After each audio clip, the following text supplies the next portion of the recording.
بسم اللہ الرحمن الرحیم۔ شمشیر بے نیام، قسط نمبر 3۔ مشہور مورخ ابن الاسیر نے لکھا ہے کہ رکانہ نے رسول کریم صلی اللہ علیہ وسلم کو کشتی کے لیے للکارا اور اس نے کہا، میرے بھائی کے بیٹے، تم بڑے دل اور بڑی جرت والے ہو۔ میں یہ بھی جانتا ہوں کہ تم جھوٹ بولنے سے نفرت کرتے ہو، لیکن مرد کی جرت اور صداقت کا پتہ اکھاڑے میں چلتا ہے۔ آؤ میرے مقابلے میں میدان میں اترو۔ اگر مجھے گرا لو تو میں تمہیں اللہ کا بھیجا ہوا نبی مان لوں گا۔ اللہ کی قسم تمہارا مذہب قبول کر لوں گا، لیکن یہ ایک بھتیجے اور چچا کی کشتی نہیں ہوگی۔ رسول خدا صلی اللہ علیہ وسلم نے رکانہ کے للکارنے کے جواب میں کہا، یہ ایک بت پرست اور سچے دین کے ایک پیغمبر کی لڑائی ہوگی۔ تو ہار گیا تو اپنا وعدہ پورا کرنا نہ بھول جانا۔ مکہ میں یہ خبر صحرا کی آندھی اور جنگل کی آگ کی طرح پھیل گئی کہ رکانہ پہلوان اور نبی کریم صلی اللہ علیہ وسلم کی کشتی ہوگی، اور جو ہار جائے گا وہ جیتنے والے کا مذہب قبول کر لے گا۔ قریش کا بچہ بچہ، مرد و زن اور یہودی ہجوم کر کے آ گئے۔ مسلمانوں کی تعداد بہت تھوڑی تھی۔ وہ تلواروں اور برچھیوں سے مسلح ہو کر آئے، کیونکہ انہیں خطرہ محسوس ہو رہا تھا کہ قریش کشتی کا بہانہ بنا کر رسول خدا صلی اللہ علیہ وسلم کو جسمانی اور جانی نقصان پہنچا دیں گے۔ عرب کا سب سے زیادہ طاقتور اور وحشی پہلوان رکانہ بن عبد یزید رسول کریم صلی اللہ علیہ وسلم کے مقابلے پہ اترا۔ اس نے رسول کریم صلی اللہ علیہ وسلم پر تنزیہ نگاہ ڈالی اور آپ صلی اللہ علیہ وسلم پر پھبتی کسی۔ آپ صلی اللہ علیہ وسلم مکمل خاموشی اور اطمینان کے ساتھ رکانہ کی آنکھوں میں آنکھیں ڈال کر دیکھتے رہے، اور پہلے کوئی بھی داؤ پیچ نہ چلا۔ رکانہ آپ صلی اللہ علیہ وسلم کے ارد گرد یوں گھوما جیسے شیر اپنے شکار کے ارد گرد گھوم گیا ہو اور اب اسے نکل جانے کے انتظار میں ہو۔ ہجوم رسول اکرم صلی اللہ علیہ وسلم کا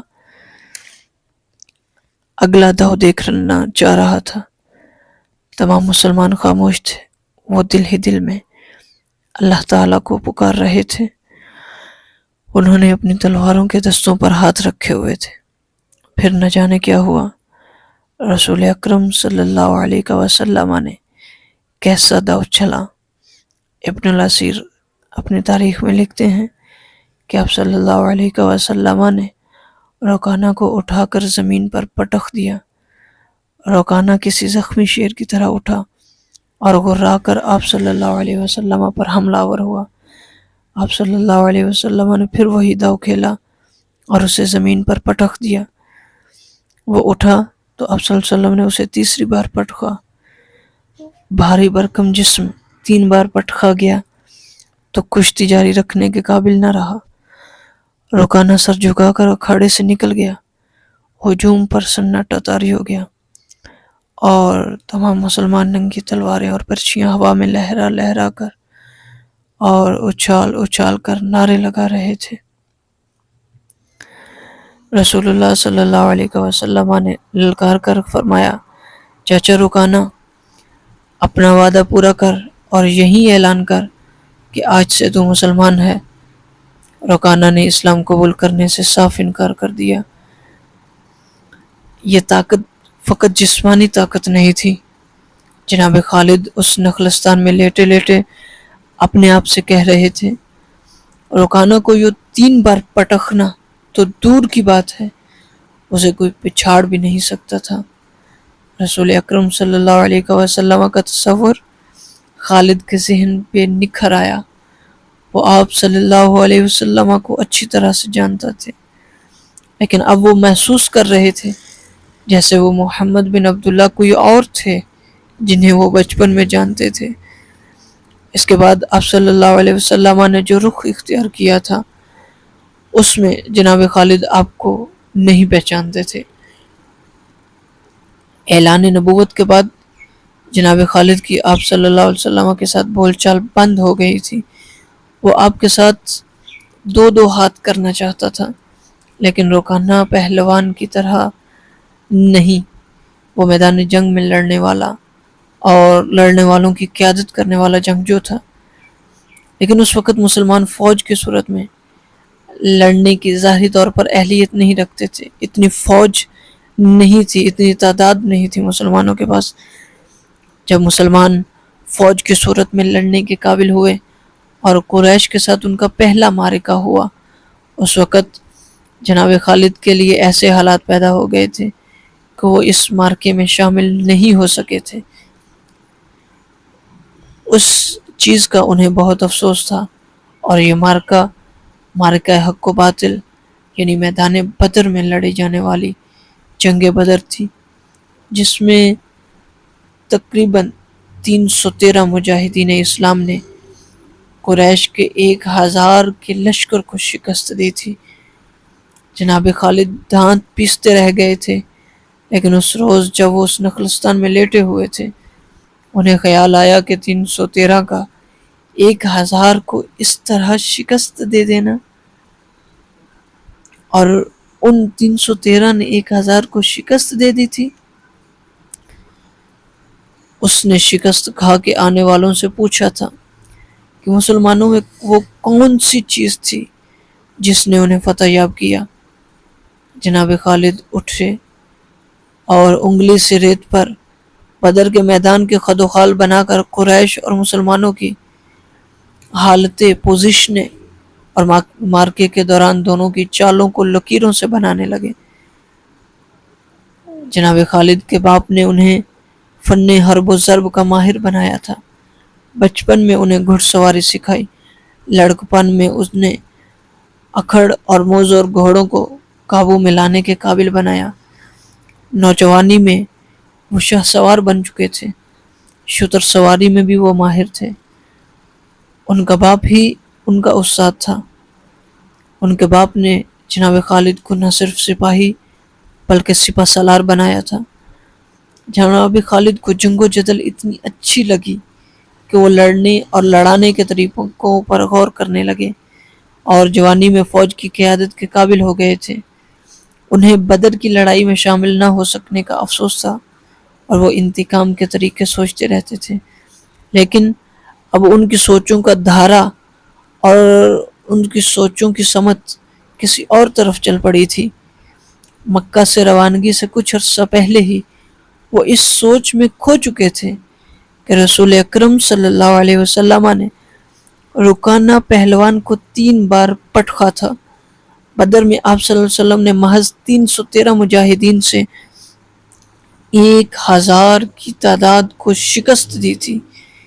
یہ کوئی اور ہی قوت تھی، لیکن بدر کے معرکے کے بعد جناب خالد کے دل میں مسلمانوں کے خلاف انتقام کی آگ اور سلگ رہی تھی۔ مسلمان معرکہ حق و باطل غزوہ بدر میں قریش کے بہت سے آدمیوں کو قیدی بنا کر لے گئے تھے۔ قریش کے سرداروں کے لیے تو یہ صدمہ تھا۔ اس کا سب سے بڑا اثر جناب خالد نے قبول کیا تھا۔ انہیں یاد تھا کہ جب بدر کا معرکہ لڑا جا رہا تھا، وہ مکہ میں کوئی خبر نہیں پہنچ رہی تھی کہ معرکہ کا انجام کیا ہوا۔ مکہ کے لوگ بدر کی سمت دیکھتے رہتے تھے کہ ادھر سے کوئی سوار دوڑا آئے گا اور فتح کی خبر سنائے گا۔ آخر ایک روز ایک شتر سوار آتا نظر آیا۔ لوگ اس کی طرف دوڑ پڑے۔ سوار نے عرب کے رواج کے مطابق اپنا کرتا پھاڑ دیا تھا، اور وہ روتا اور چیختا آ رہا تھا۔ بری خبر لانے والے قاصد ایسے ہی آیا کرتے تھے۔ وہ جب لوگوں کے درمیان پہنچا تو اس نے روتے ہوئے بتایا کہ اہل قریش کو بہت بری شکست ہوئی ہے۔ جس کے عزیز رشتہ دار لڑنے گئے تھے، وہ ایک دوسرے سے آگے بڑھ چڑھ کے ان کے متعلق پوچھتے تھے کہ وہ زندہ ہیں، زخمی ہیں یا مارے گئے ہیں۔ شکست خوردہ قریش پیچھے آ رہے تھے، قبیلہ بنو مخزوم کے تھے۔ جی ہاں، جناب خالد قبیلہ بنو مخزوم کے تھے، اور ان کے قبیلے کے 17 افراد جو تھے وہ اس جنگ میں مارے جا چکے تھے، اور ان سب کے ساتھ جناب خالد کا خون کا اور بڑا قریبی رشتہ تھا۔ ابو جہل بھی مارا گیا تھا۔ خالد کا بھائی جس کا نام ولید تھا جنگی قیدی بن گیا تھا۔ جناب ابو سفیان جو کہ قریش کے سرداروں کے سردار تھے، اور ان کی بیوی ہندہ بھی موجود تھے۔ یہ اسلام سے پہلے کی بات ہے، اور یہ فتح مکہ سے پہلے کی بات ہے۔ فتح مکہ کے بعد کلمہ پڑھ کر جناب ابو سفیان اور جناب ہندہ رضی اللہ تعالی عنہما یہ اسلام میں داخل ہو گئے تھے، اور اسی حالت میں دنیا سے تشریف لے کر گئے تھے۔ یعنی جناب ابو سفیان صحابی تھے اور آپ کی زوجہ صحابیہ تھی۔ کچھ میرے باپ اور میرے چچا کے متعلق بتا، اے قاصد۔ ہندہ نے پوچھا، تمہارا باپ عتبہ، علی اور حمزہ کے ہاتھوں مارا گیا؟ قاصد نے کہا، اور تمہارا چاچا شیبہ کو اکیلے حمزہ نے قتل کیا ہے، اور تمہارا بیٹا حمزہ علی کے ہاتھوں مارا گیا ہے۔ ابو سفیان کی بیوی ہندہ پہلے تو علی اور حمزہ کو بلند آواز سے برا بھلا کہا، پھر بولی، اللہ کی قسم، میں اپنے باپ اور اپنے چچا اور اپنے بیٹے کے خون کا بدلہ ضرور لوں گی۔ ابو سفیان پر خاموشی طاری تھی۔ جناب خالد کا خون کھول رہا تھا۔ قریش کے 70 آدمی مارے گئے تھے، اور جو جنگی قیدی ہوئے تھے ان کی تعداد بھی 70 کے قریب ہی تھی۔ اگلی قسط کے لیے اجازت دیجیے، ہمارے چینل کو لائک کریں، سبسکرائب کریں، شیئر کریں، اور اپنی رائے کا اظہار ضرور کریں۔ جزاکم اللہ خیرا۔